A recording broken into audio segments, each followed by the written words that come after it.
Tak takýto Zetor som ešte nevidel. Ahojte priatelia, dneska si spoločne namontujeme navigáciu CAC Nauga 10 traktora Zetor a poďme sa na to spoločne pozrieť. Dnes sme montovali navigáciu v obci Marianka, konkrétne do traktora Zetor 6340.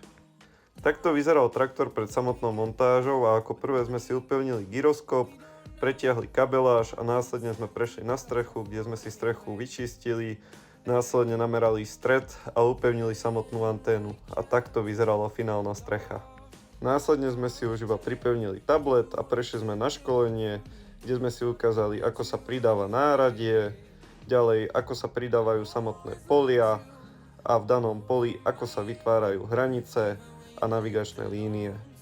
Potom sme si ukázali samotný komfort, či už sa jedná o nočný režim alebo denný režim a samotné 3D v navigácii.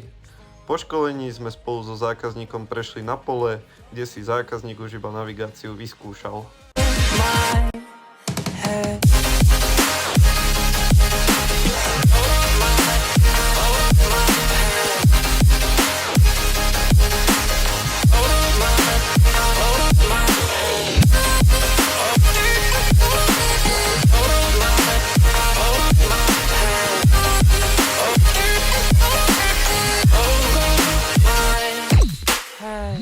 Ak sa ti dnešné video páčilo, tak nezabudni hodiť like a follow a ak by si mal záujem o takúto navigáciu, tak neváhaj a kontaktuj ma na tomto telefónnom čísle alebo na tomto e-maili.